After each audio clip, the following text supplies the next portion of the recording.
I died on my wedding day. My name is Paula Sutton, the only daughter of Richard Sutton, the chairman of Sutton Group, and that day was supposed to be the start of my perfect life. Instead, it became the moment everything ended. I remember the heat crawling up my body, sharp and suffocating, like my skin was being eaten alive. I tried to move, but I couldn't. My legs gave out, my breath turned shallow, and the room started spinning. People were screaming, but their voices sounded far away, like I was already leaving this world. And then I saw them. Rowan Blake, my fiancé, the man I was about to marry, was standing a few steps away, completely unharmed. Next to him was Chloe Carter, my best friend, the woman who helped me prepare this wedding. She was holding his arm, not in panic, not in fear, but like she belonged there, like she had always belonged there. I reached out, trying to say something, but no sound came out. Rowan looked down at me, and instead of fear or concern, he looked relieved. Chloe smiled, and then they started talking. Not to help me, not to save me, but to tell me the truth before I died. Rowan spoke first. Calm, cold, like he had been waiting for this moment. He said he never loved me. Not once. Everything he did, every promise, every smile, was just to get close to Sutton Group. My father's company, my inheritance. Then Chloe spoke. Soft voice, gentle tone, the same way she always talked to me. Except now, every word felt like a knife. She said she and Rowan had been together for years, even before I met him. I shook my head, trying to deny it, but my body wouldn't respond. My mind was breaking apart piece by piece. Then she said something that shattered whatever was left of me. There was a child, a boy. His name was Brian, the quiet kid I had taken pity on, the one who couldn't speak. I thought he was Rowan's younger relative, someone who needed help. I protected him. I cared about him. I even defended him when others complained. But he wasn't just some child. He was their son, Rowan and Chloe's son. They had been playing me from the very beginning. Rowan crouched down beside me then, lowering his voice like he was sharing a secret. He said, "Your parents are already gone." I froze. He smiled and continued, telling me my father and mother died in a car accident earlier that day, on their way to the hospital. And it wasn't an accident. They made sure of it. Chloe added that everything was perfectly timed. My wedding, their deaths, my accident. By the time anyone realized what happened, Rowan would already control Sutton Group. I tried to scream.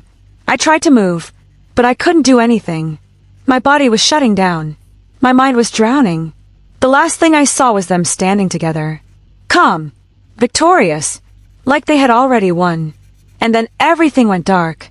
When I opened my eyes again, I thought I was dreaming. I was lying on a bed. My body felt normal. No pain. No burning. Just silence. I sat up slowly, my heart pounding so hard it felt like it would break my chest. I looked around. This wasn't a hospital. It was my room.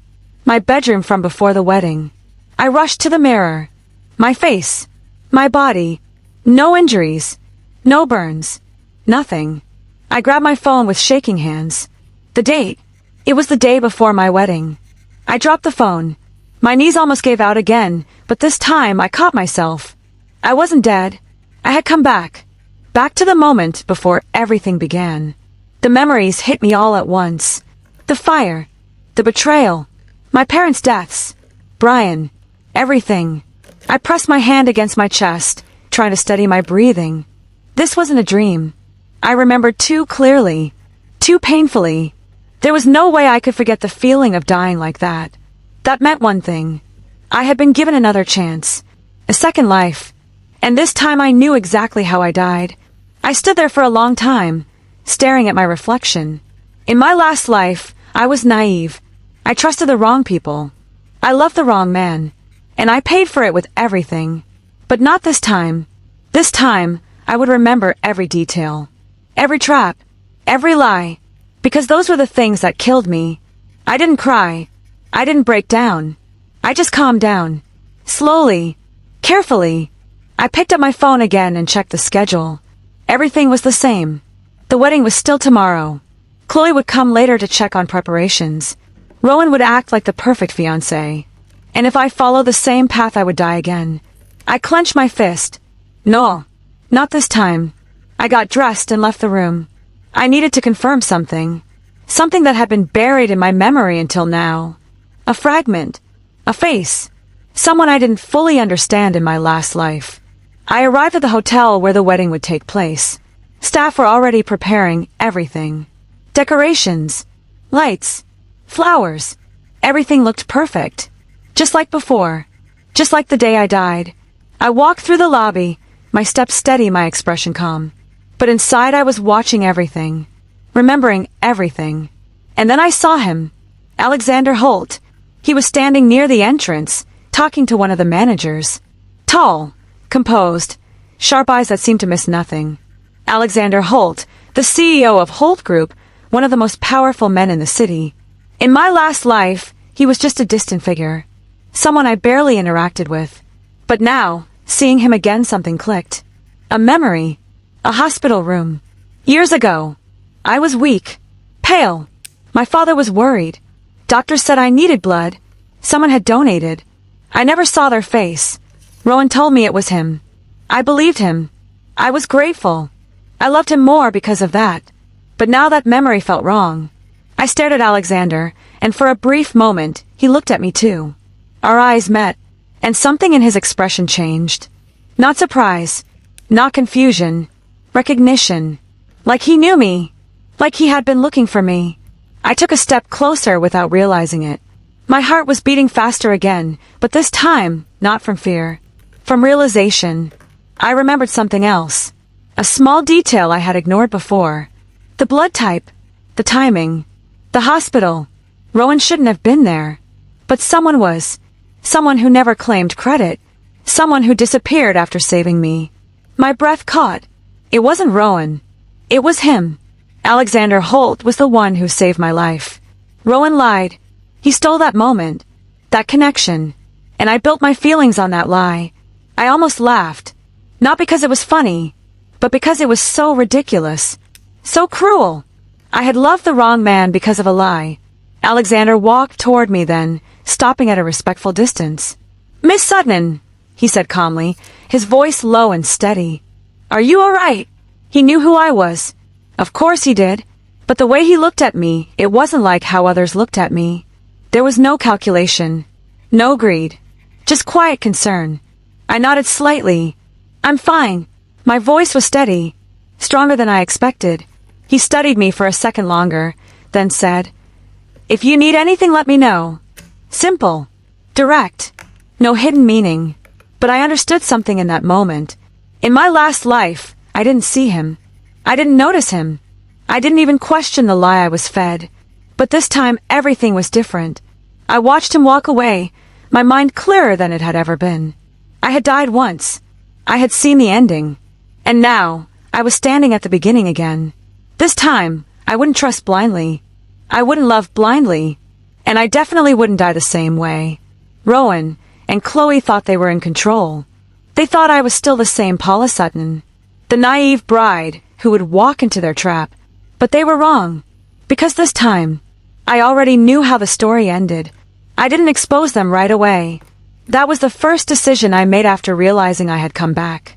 If I confronted Rowan Blake, my fiancé, and Chloe Carter, my so-called best friend, too early, they would just deny everything and become more careful.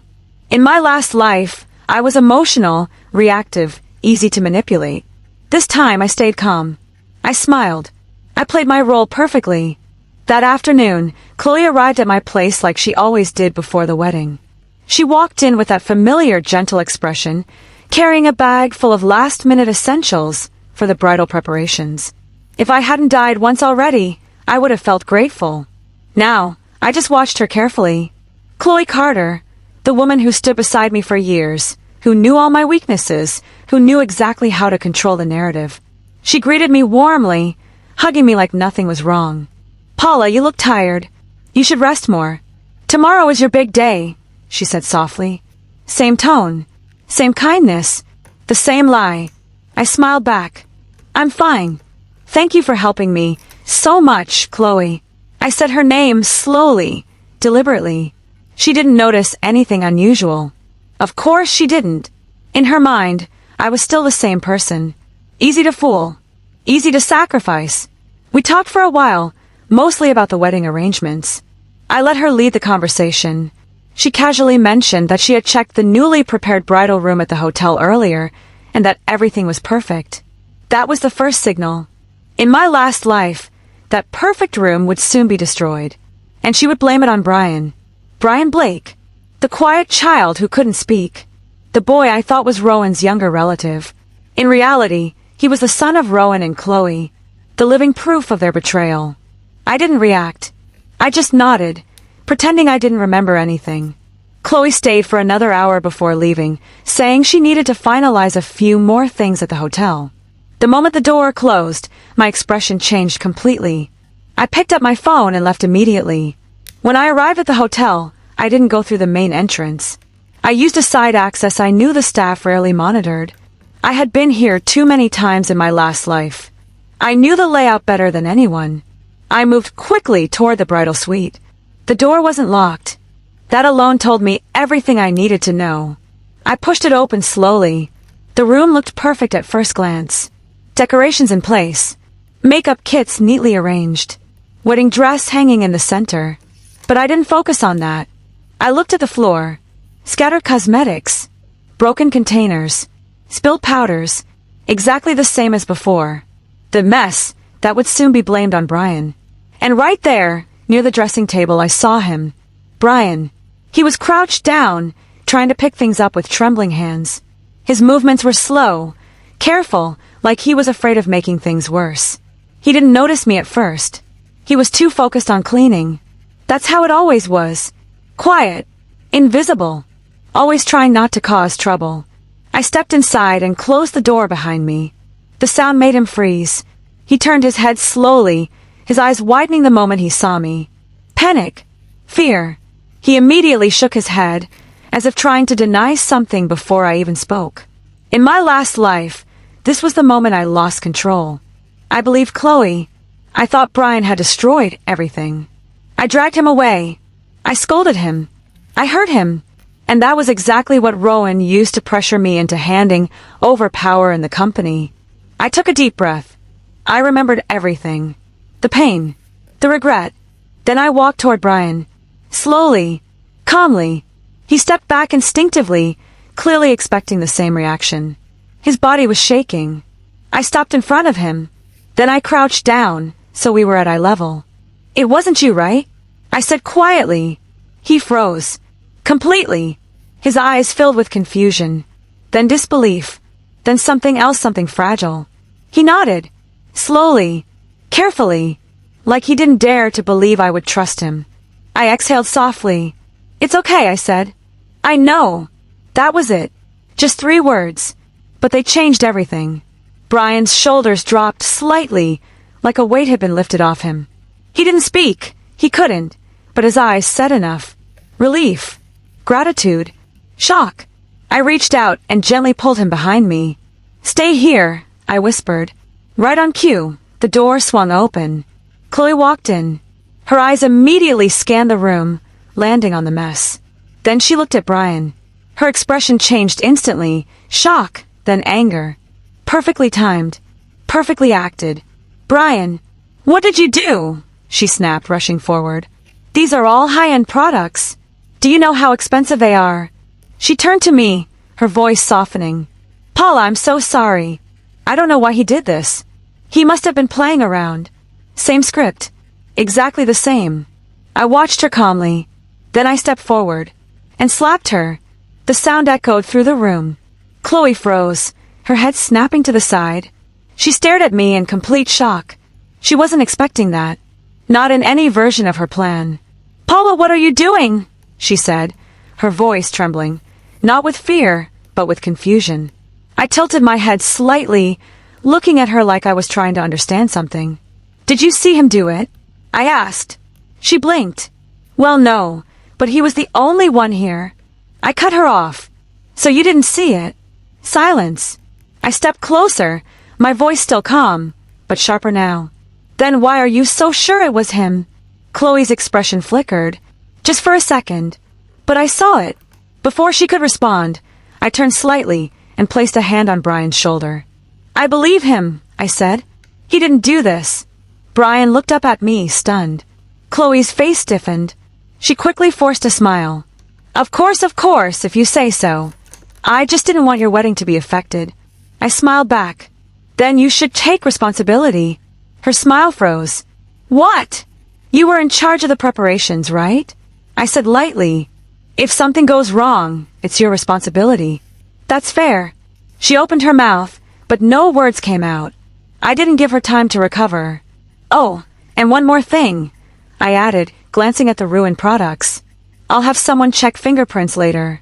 Just to be safe. That did it. Her composure cracked for a second. Just a second. But it was enough. Paula, there's no need to go that far, she said quickly. It's just a small issue. I looked at her, smiling gently. I'm a perfectionist. You know that. Silence again. Chloe nodded stiffly, forcing herself to calm down. Of course I understand. She turned away, pretending to inspect the damage, but I could see it clearly now. The tension. The panic she was trying to hide. Good. That's exactly what I wanted. I took Brian's hand and led him out of the room. He didn't resist. He followed me quietly, still processing what just happened. When we reached the hallway, he stopped and looked at me. I crouched down again. You're safe, I said softly. I won't let anyone blame you again. He stared at me for a long moment. Then, slowly he reached out and held my sleeve. Not tight, not desperate, just enough to say he trusted me. And for the first time since I came back, I felt something shift. Not just revenge. Something else. Something I hadn't expected. But I didn't let it distract me. Because I knew. This was only the beginning. The wedding day arrived exactly the same as before. Same schedule. Same guests. Same smiles. If I didn't already know how it would end, I might have believed this was just a normal, perfect ceremony. But I remembered everything too clearly. I remembered the heat. I remembered the moment my body gave out. And most of all, I remembered what caused it. The dress. My name is Paula Sutton, and today, I was supposed to die wearing that wedding dress. But not this time. I stood in the bridal suite, looking at the dress hanging in front of me. Pure white. Elegant. Beautiful. A perfect trap. In my last life, I wore it without question. I didn't know it had been treated with a chemical, phosphorus, that could ignite under the right conditions. I didn't know Chloe Carter, my best friend, had prepared it carefully, making sure I would be the one wearing it. But I remembered now. I remembered the pain of being burned alive inside something that was supposed to symbolize love. I reached out, lightly touching the fabric. My fingers stopped just before making contact. I didn't need to test it. I already knew. The door opened behind me. Rowan Blake walked in. My fiancé, the man who planned my death. He was dressed in a tailored suit, looking calm, confident, exactly like the perfect groom everyone admired. He smiled the moment he saw me. Paula, you look amazing, he said. I turned to face him, returning the same gentle smile. Do I? Of course, he said, stepping closer. Everything is ready. The guests are waiting. We should begin soon. I nodded slowly, watching him carefully. There was no hesitation in his eyes. No guilt. No fear. Just calculation. Just patience. Good. That made things easier. I tilted my head slightly and said, Rowan, can you do something for me? He paused for a moment, then smiled again. Anything. I walked over to the dress and gestured toward it. I suddenly feel a little nervous. What if it doesn't fit perfectly? What if something goes wrong? I looked at him, my voice soft but serious. Can you try it on for me first? Just to make sure everything is okay. For the first time, he hesitated. Not long. Just a second. But I saw it. A dress, he repeated, letting out a small laugh. Paula, that's not really. I stepped closer, my expression turning slightly vulnerable. Please, I said quietly. It'll make me feel better. You know how important this day is to me. He looked at me, then at the dress, then back at me. Rowan Blake was greedy. That was his biggest weakness. He didn't want to risk anything that might ruin his plan to take control of Sutton Group. And right now, in his mind, I was still completely under his control. He exhaled lightly. All right, he said. If it helps you relax. Perfect. I I stepped back, giving him space. He picked up the dress and disappeared behind the partition. I didn't move. I didn't speak. I just waited. My heart was beating faster now, but not from fear. From anticipation. A few minutes later, he stepped out. The sight would have been ridiculous under normal circumstances. Rowan, tall and broad-shouldered, wearing a wedding dress, clearly not designed for him. But I didn't laugh. I just watched him. "Well," he asked, slightly uncomfortable, "does it look okay?" I smiled. "It's perfect." And then it happened. At first it was subtle. A faint spark. A small flicker near the hem of the dress. Rowan frowned, looking down. "What is?" The flame spread instantly. Too fast. Too sudden. Within seconds, the lower part of the dress was burning. Rowan stumbled back, panic replacing his calm expression.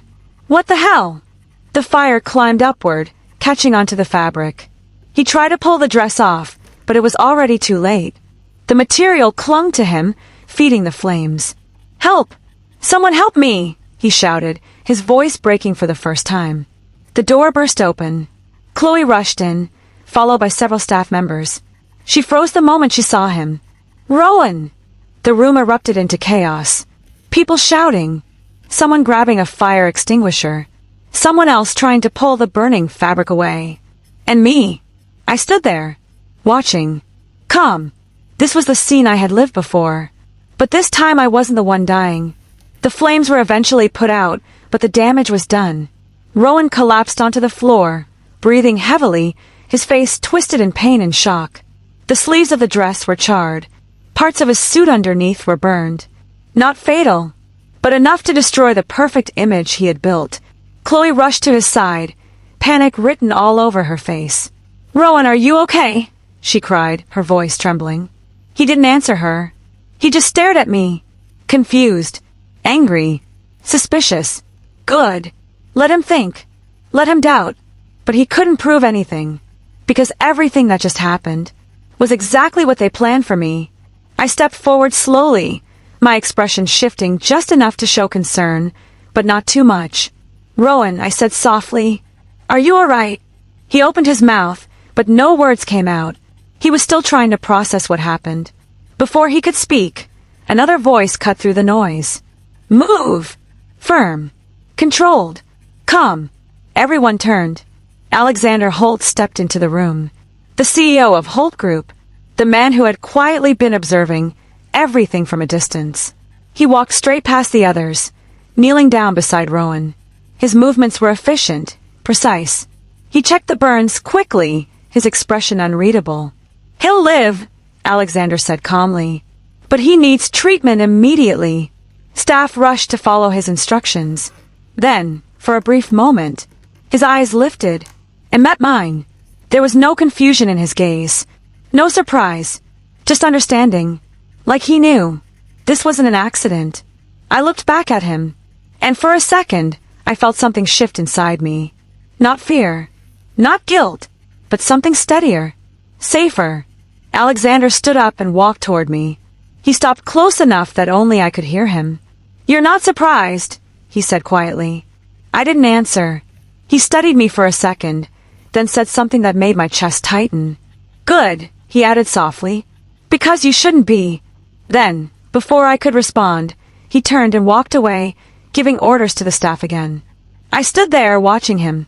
In my last life, I didn't understand him. I didn't notice him. But now, I was starting to see clearly. And as the chaos continued around me, Rowan being carried out, Chloe following in panic, the wedding falling apart, I remained exactly where I was. Still, calm, in control, because this was only the beginning. Burning him wasn't enough. Destroying his image wasn't enough. I didn't just want revenge. I wanted everything back. And this time, I was going to take it all. I didn't end things after the fire. That would have been too easy. Too fast.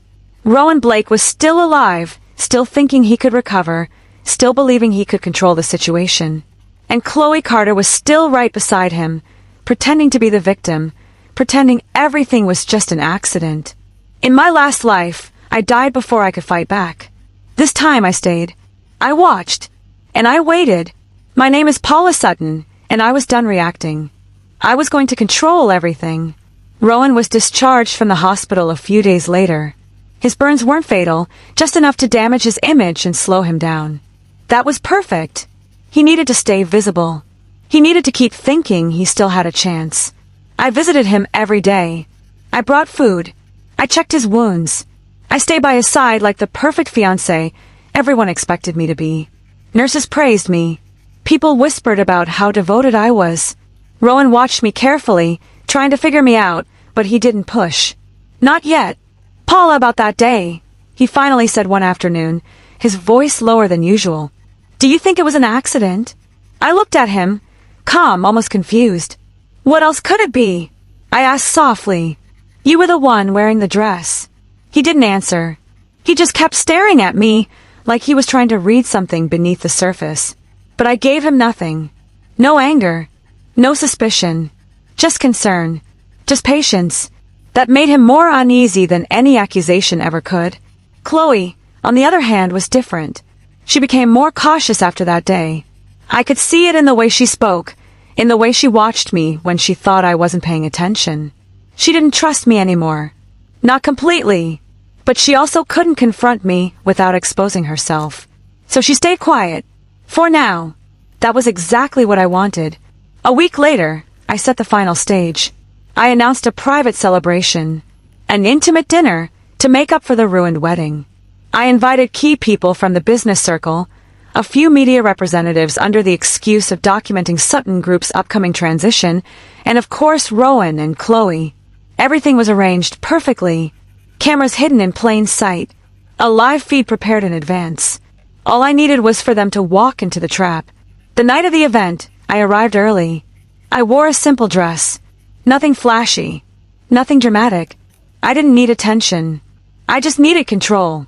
Richard Sutton, my father, had not yet appeared publicly after the accident that was supposed to kill him. In this life, I had already prevented it quietly.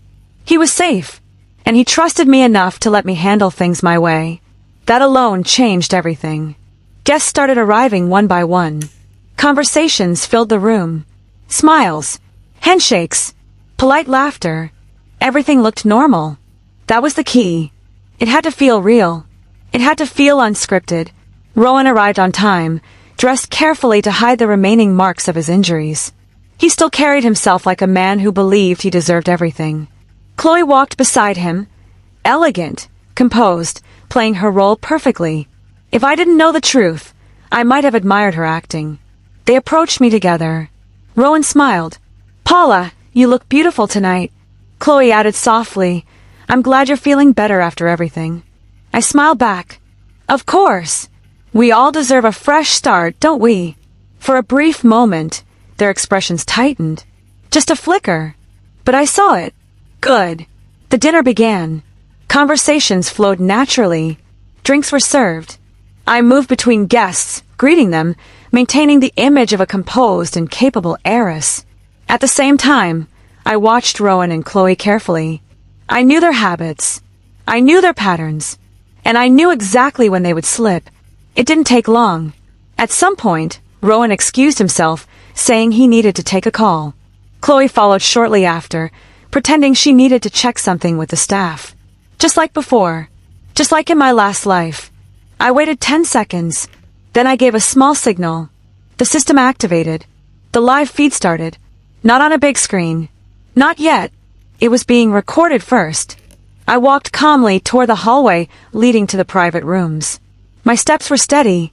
My breathing controlled. I wasn't nervous. I wasn't angry. I was ready. When I reached the door, I didn't knock. I opened it. And there they were. Rowan and Chloe. Together. On the same bed. No excuses. No misunderstandings. Just the truth. For a second, they froze. Completely. Like their bodies couldn't process what was happening. Then Rowan jumped up. Paula, this isn't what you think. I didn't shout. I didn't cry. I didn't move forward. I just looked at them. Calm. Silent. And then I spoke. Then tell me, I said quietly. What is it? That silence was worse than any scream. Chloe tried to recover first. Paula, listen, we can explain. Explain what? I interrupted gently. How long has this been going on? They looked at each other. Just for a second. That was enough. I turned slightly, pressing a button on my phone. The live feed went public. Every guest in the main hall. Every invited media outlet. All watching. Right now. Rowan realized it immediately. His face changed. Panic replaced everything. Turn that off, he shouted. I didn't move. Why? I asked softly. Shouldn't the truth be seen? Chloe's composure broke. Paula, stop this. You don't understand. I looked at her. Really looked at her. And for the first time, I let a small piece of my real emotion show. Then help me understand, I said. Why me? That question broke them. Rowan laughed. Not out of humor. Out of frustration. Out of anger. Because you were easy, he snapped. Because your family had everything. Because you trusted us without question. Chloe didn't stop him this time. She just stood there, her face pale. Rowan continued, his voice rising. We were already together before you even met me. Brian is our son. Everything was planned from the beginning. There it was, out loud, in front of everyone. I didn't react. Not outwardly. Inside, something settled. Finally, it was done. I stepped back slightly, giving them space. Not out of kindness, but because I didn't need to be close anymore. From behind me, a familiar voice spoke. Security is on the way. Alexander Holt, the CEO who had been watching everything from the start. Calm, precise, always one step ahead. He stepped forward, standing just behind me. Not touching me, not interfering. Just there, supporting me. Rowan looked between us, realization hitting him too late. This wasn't an accident. This wasn't luck. This was planned. By me. And as the sound of approaching footsteps filled the hallway, I knew one thing clearly. This wasn't just revenge anymore. This was justice. Everything moved fast after that night. Once the truth was exposed in front of witnesses and media, Rowan Blake and Chloe Carter didn't have room to escape anymore. I didn't need to chase them. The system did it for me. My name is Paula Sutton, and this was the moment I stopped being a victim completely. Security arrived first, exactly as Alexander Holt had said. He was the CEO of Holt Group, but more importantly, he was the one who made sure nothing went out of control. Calm, precise, always a step ahead. Rowan tried to push past them, his voice loud, desperate. This is a misunderstanding. She set us up. Chloe stood behind him, her face pale, but her eyes were still calculating, still searching for a way out. But it was too late. The footage had already spread. Every word they said was recorded. Every lie they built their lives on exposed in seconds. I didn't argue with them. I didn't even look angry. I just stood there, watching as they were taken away. Rowan kept shouting my name, his voice cracking, his pride completely gone. Chloe didn't shout. She just stared at me, like she was trying to understand when everything slipped out of her control. But I had already moved on. The legal process started immediately. Evidence was submitted. Financial records were reviewed. Their involvement in the attempted murder, the manipulation of Sutton Group assets, and the planned accident involving my parents, all of it came to light piece by piece.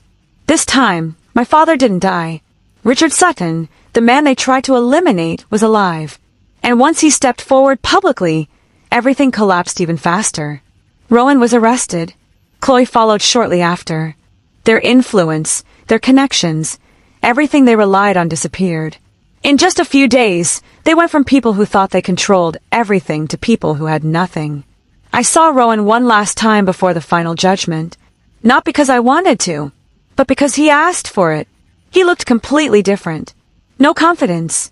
No arrogance. Just desperation. Paula, please, he said, his voice shaking. We can fix this. I made a mistake. I was wrong. Just give me another chance. I looked at him quietly. The man in front of me was nothing like the one who stood beside my bed as I died. Back then, he was calm, cold, certain. Now he was begging.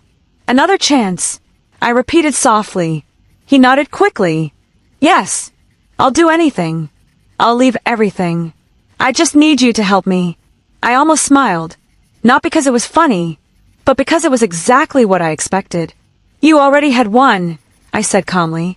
And you used it to destroy me. He froze. I didn't wait for him to respond.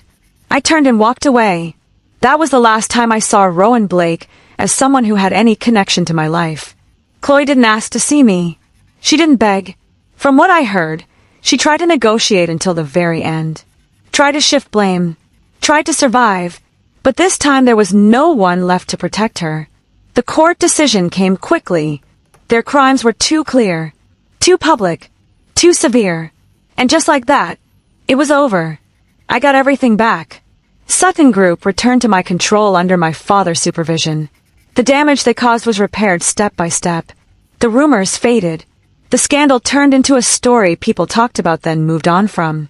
But for me it wasn't just business. There was one more thing I needed to face. Brian Blake, the child I once misunderstood, once hurt, once failed to protect. In this life, I made sure things were different. He wasn't dragged into the chaos. He wasn't blamed. He wasn't abandoned. He stood in front of me quietly, just like he always did. Same small frame. Same careful movements. But his eyes were different now. Less fear. Less hesitation. I crouched down in front of him. You don't have to go with them, I said gently.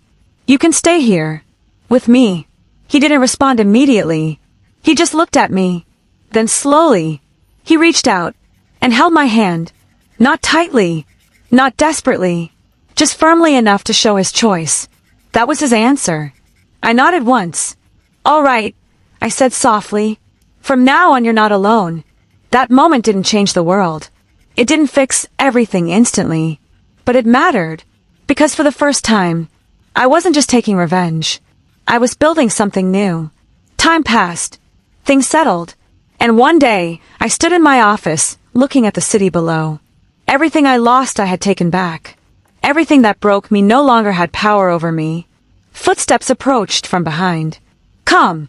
Steady. I didn't need to turn around to know who it was. Alexander Holt. He stopped beside me, not too close, not too far. Just enough to share the space without crossing any line. It's over, he said simply. Yes, I replied. There was a brief silence. Not uncomfortable. Just quiet. Then he spoke again. So what will you do now? I turned to look at him. For the first time, I didn't see him as a distant figure. Not as someone powerful. Not as someone watching from the outside. But as someone who had been there from the beginning. You already know the answer, I said. He raised an eyebrow slightly. Do I? I stepped closer. Not rushing. Not hesitating. Just certain. In my last life, I said slowly, I trusted the wrong person. I loved the wrong person. And I ignored the one who actually saved me. His expression changed slightly. Not surprise. Just attention. I don't want to make that mistake again, I continued. Silence. Then he asked quietly, so this time? I looked at him. Straight into his eyes. This time I choose you. For a moment, he didn't move. Then, slowly he reached out. Not grabbing. Not pulling. Just offering. I took his hand. And that was it. No dramatic promises. No exaggerated emotions. Just a simple decision. A correct one. Behind us, the city kept moving. People kept living. The world didn't stop. But for me, everything had changed. I died once to understand what truly mattered. And this time, I lived. Thank you for listening to Paula's story. A journey of betrayal, rebirth, and choosing the right love. If you enjoyed this story, don't forget to like, share, and subscribe for more powerful stories like this. See you in the next one.